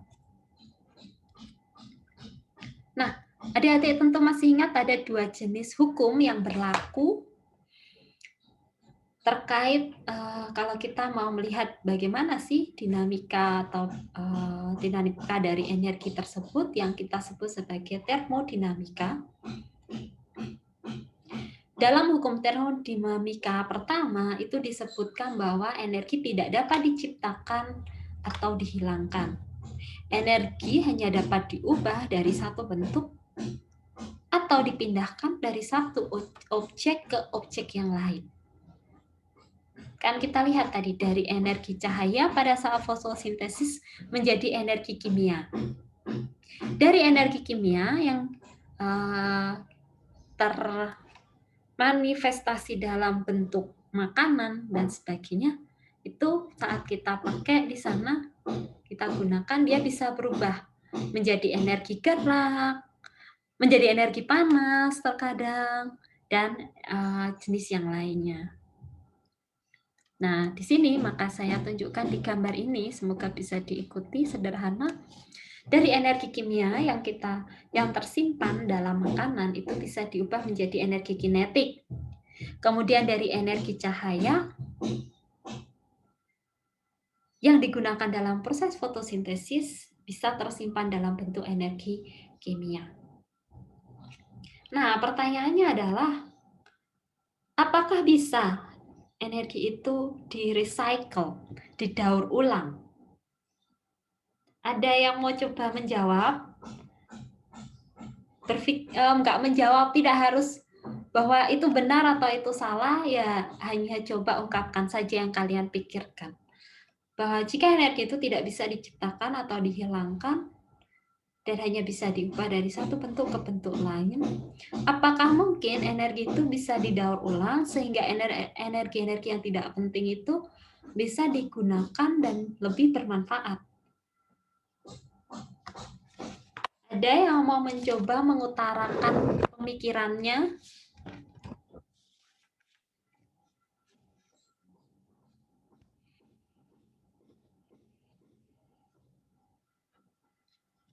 Siapa? Saya tunjuk nih ya, kalau nggak ada. Maaf Bu, dari tadi saya keluar masuk jaringan itu saya tidak stabil, nggak apa-apa. Coba, saya mau tahu suaranya nih. Apakah masih bertahan di sana? Hans bilang sebenarnya bukan daur ulang energi deh Bu, tapi lebih kayak daur ulang benda yang bisa jadi energi gitu, bukan sih Bu? Saya juga bingung kalau daur ulang energi. Oh, ini udah yang menjawab ya. Energi kayaknya nggak bisa di-recycle Bu, cuma bisa diubah ke konversi energi yang lain. Kalau saya di dalam terus tapi suara Ibu keluar masuk. Kalau saya maksudnya apa ini? Oke. Hans, maksudmu gimana Hans? Your internet connection is unstable. Itu punyamu berarti deh, bukan punya saya. Kalau misalkan bisa di-recycle, contohnya paling energi uap mungkin Bu. Energi uap itu energi apa? Saya nggak, kayak energi uap kurang tepat deh, energi titik-titik. Energi untuk dijadikan energi daur ulang Bu, mungkin maksudnya Han. Yes. Energi uap itu energi apa? Listrik kah? Panas kah? Gerak kah? Potensial kah? Kinetik kah? Sudah hampir benar. Kinetik ya, Bu? Yakin kinetik? Oke, kinetik tuh gerak loh. Baik. Kinetik tuh gerak loh, Dek. Loh, kok malah energi listrik. Panel surya. Panel surya itu dia mengubah energi, menyimpan energi. Panel surya itu menyimpan energi dari energi cahaya menjadi energi listrik, ya diubah sih, disimpan dulu kemudian baru digunakan. Ya, mungkin kalau di recycle atau daur ulang ini hanya berlaku bukan untuk kalau kita ngomongin tentang sel atau ekosistem. Karena jika misal sel atau ekosistem atau organisme itu pada saat sudah menggunakan energi dan energinya itu terlepas, susah untuk ditangkap. Tapi adik-adik mungkin pernah dengar bahwa ada di dalam industri itu ada energi dari misal yang terlepas, yang tadi dibilang oleh Hans, ada energi uap, entah uap dari uap pembakaran dan sebagainya, yang mana uap itu adalah energi panas. Nah, energi panas itu bisa disimpan. Kalau di dalam industri dia disimpan di dalam air. Jadi menjadi energi panasnya tersimpan di sana dan itu bisa digunakan kembali. Digunakan dalam proses yang lain yang membutuhkan energi panas. Untuk menggerakkan generator kan juga bisa. Nah, itu jadi mungkin dalam artian recycle di sini adalah recycle untuk proses-proses industri, tapi kita tidak ngomong tentang ekosistem, kita tidak ngomong tentang sel dan organisme, gitu ya. Iya, kayak pemanfaatan ulang. Jadi dimanfaatkan ulang. Recycle itu kan pemanfaatan ulang, didaur ulang.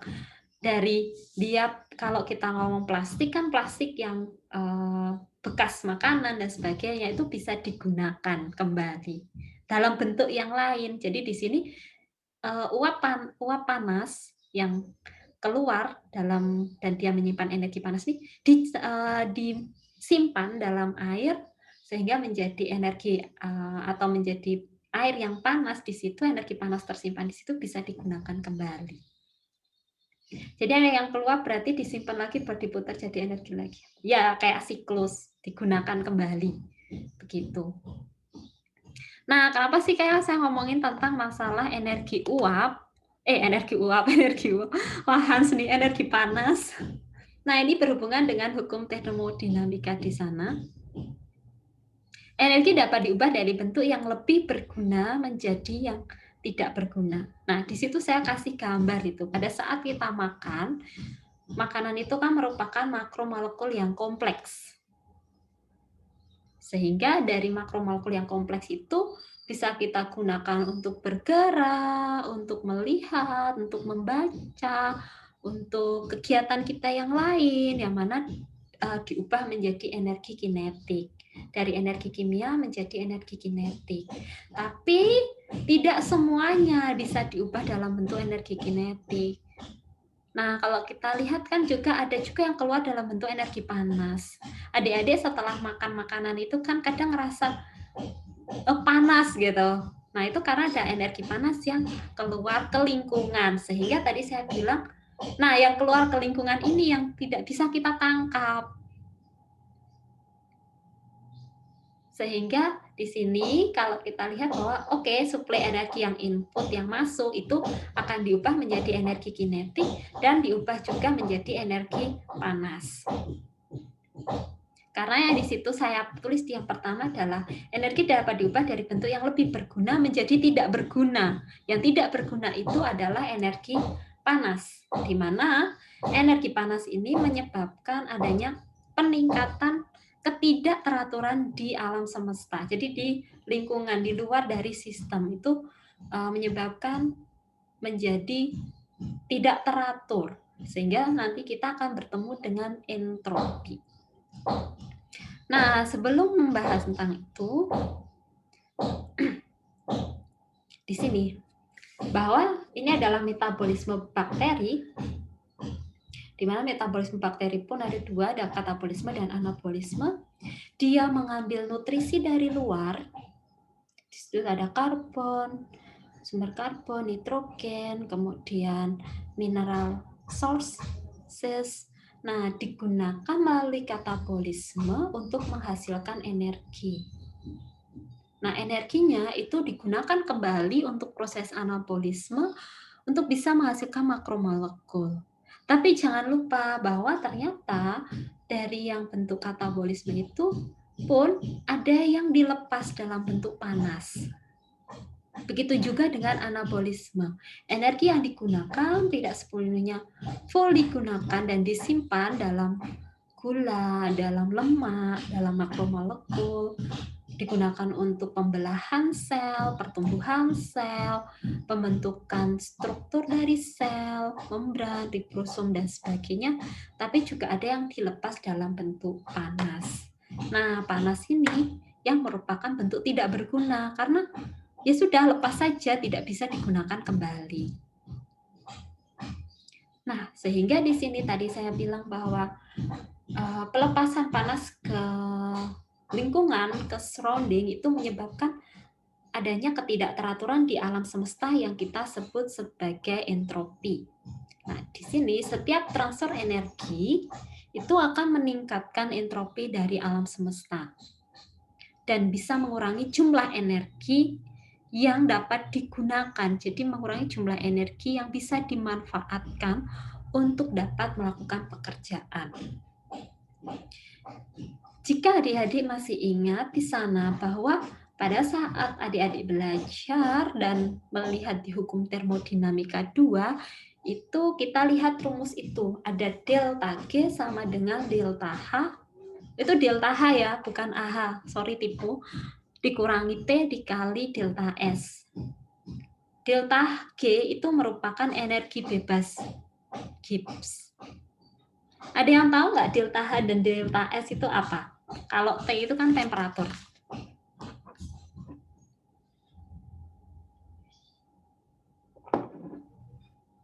Siapa mau menjawab?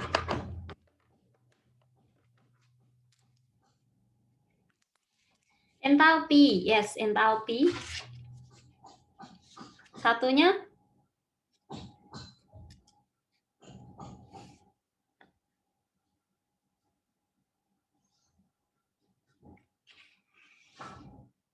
Entropi, betul. Jadi ada yang delta H itu ada entalpi dan delta S itu adalah entropi. Nah, saya akan membahas satu persatu. Semoga bisa diikuti dengan baik. Untuk delta G atau energi bebas Gibbs itu adalah energi yang dapat digunakan untuk melakukan kerja selama reaksi pada suhu dan pada temperatur konstan. Nah, kalau sel itu melakukan kerja, itu membutuhkan yang namanya energi bebas Gibbs ini. Nah, energi tersebut disimpan dalam bentuk ikatan. Jadi makanya tadi kita penting untuk tahu saja tentang ikatan, karena energi itu disimpan dalam bentuk ikatan. Nah, jika misal energi Gibbs ini dibagi menjadi 2, jika nilainya itu positif, itu artinya reaksinya endergonik. Sedangkan kalau adik-adik lihat, nanti kalau misal temu bahwa ada delta G negatif, itu artinya eksergonik. Nah, beda endergonik dan eksergonik itu apa? Nah, di sini bisa dilihat bareng-bareng kita.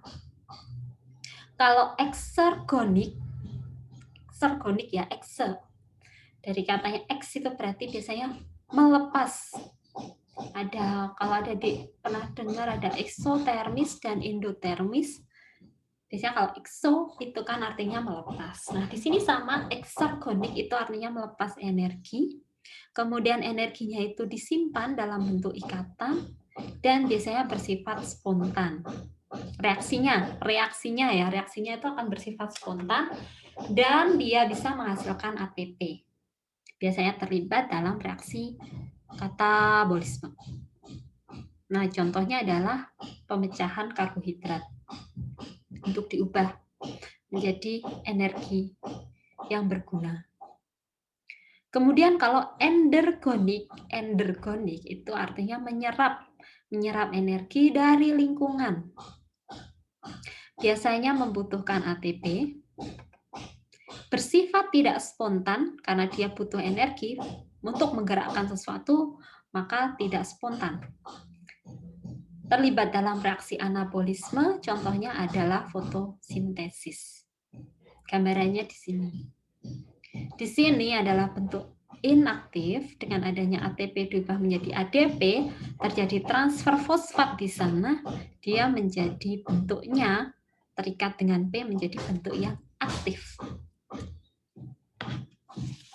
Nah, kemudian kita akan masuk ke hukum termodinamika kedua. Itu kita bahas tentang entalpi. Nah, entalpi, itu entalpi, tapi kalau saya buat mengingat itu heat, jadi panas. Nah, entalpi ini adalah kandungan panas dari sistem yang bereaksi. Yaitu bisa dilihat dari jumlah dan jenis ikatan, reaktan, dan produknya. Sama ada plus dan ada minus. Kalau plus itu endotermis. Nah, kalau kita ngomong tentang entalpi, heat, panas, itu bayangkan saja saat kita mencampur, belum masuk ya soalnya kemarin. Jadi ada asam kuat dengan air, itu biasanya kita harus hati-hati, kita tidak bisa menuangkan air langsung ke asamnya, tapi harus dibalik. Karena proses itu adalah proses eksotermis, jadi ada pelepasan energi. Nah, di sini ada endotermis dan eksotermis. Kalau panas dari produk lebih tinggi daripada reaktan, berarti dia menyerap energi. Kalau panas dari produk lebih kecil daripada reaktan, itu eksotermis, artinya dia melepas energi. Nah, sedangkan untuk yang delta S itu adalah entropi, di mana entropi ini adalah ekspresi kuantitatif ketidakaturan dalam sistem. Terjadi ketika produk reaksi itu lebih sederhana dan tidak teratur dibandingkan dengan reaktan. Jadi entropi itu menggambarkan suatu sistem yang mana di situ tidak teratur. Seandainya ada energi panas yang keluar dari kita, ini oksigen atau gas-gas yang di sekitar kita itu menjadi dia kena panas dan dia tidak teratur. Tapi di dalam tubuh kita tetap teratur. Jadi kalau kita ngomongin entropi itu jangan dibayangkan itu hanya di dalam sistem, tapi itu dipengaruhi juga di luar dari sistem. Nah, di sini dilihat terjadi jika produk reaksinya lebih sederhana dan tidak teratur dibanding dengan reaktan. Ini adalah contoh, di sini fakta terpenting di termodinamika adalah perubahan energi bebas secara keseluruhan untuk serangkaian reaksi kimia adalah jumlah perubahan energi bebas dari masing-masing langkah. Di sini kita lihat, jika A menjadi D, di mana A bisa terpecah menjadi B dan C, dan B ini sama, atau misal tadi seperti isomerisasi, B itu sama dengan atau menjadi D, dan energinya itu negatif, maka nilai negatif ini menunjukkan bahwa reaksi berjalan tidak spontan. Berjalan secara spontan. Jadi berjalan secara spontan, tidak butuh energi yang tinggi. Oke, nah ini mungkin yang terakhir ya, karena ini juga sudah. Semoga ini yang terakhir. Masih ada berapa slide sih? Oke. Well, mungkin ini yang terakhir, nanti kita lanjutkan di yang setelahnya di pertemuan. Bagaimana hubungan energi dengan sistem biologis ini? Di sini adalah kita perlu tahu bahwa sel itu sistemnya adalah isotermal. Artinya apa? Artinya sel itu dapat menjalankan fungsi pada T dan P yang konstan. Dan biasanya sel itu, di dalam sel itu metabolisme sudah teratur sedemikian rupanya. Sehingga tentu untuk bisa menjalankan hal itu, sel itu butuh energi. Nah, energinya apa? Energinya adalah bentuk energi bebas Gibbs. di mana melalui energi bebas Gibbs yang disimpan dalam ikatan tadi, itu bisa menentukan arah reaksi kimianya bagaimana, posisi kesetimbangannya bagaimana, dan jumlah kerja yang dapat dilakukan pada sistem tersebut. Contoh sumber energi bebas untuk sel itu kalau misal organismenya adalah heterotrof, itu bentuknya adalah molekul nutrien. Sedangkan kalau autotrof itu adalah dia menghasilkan energi melalui proses fotosintesis di mana membutuhkan energi cahaya. Nah, energi yang di dalam sel itu bentuknya energi bebasnya tersimpan dalam molekul-molekul pembawa energi, yaitu ada ATP. Kemudian komponen kayak energi lainnya yang menyediakan energi untuk kerja biologis pada T konstan. Oke, mungkin untuk pertemuan hari ini terkait dengan ikatan dan energi kita berhenti di situ dahulu. Nah, untuk selanjutnya terkait kelanjutan dari energi dan asam basa akan kita bahas di pertemuan yang lain. Apakah ada pertanyaan untuk itu?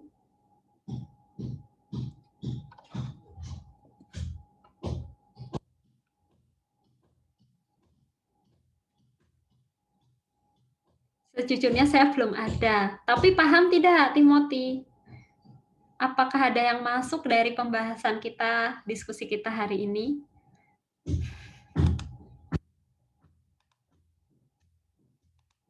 Oke, saya stop sharing.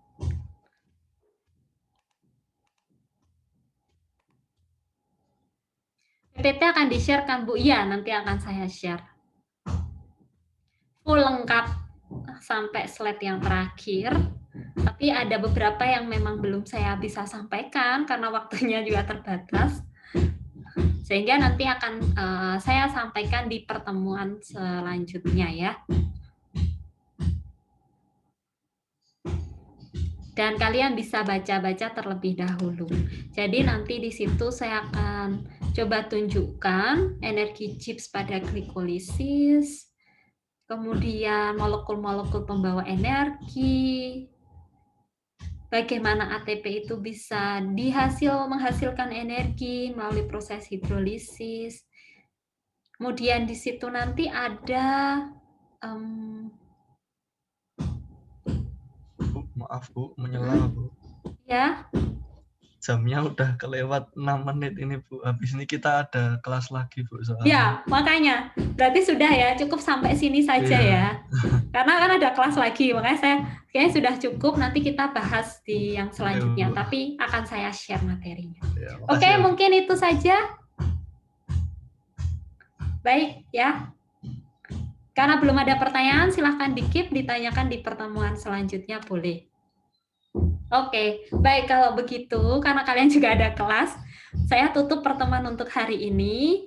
Selamat siang dan selamat beraktivitas.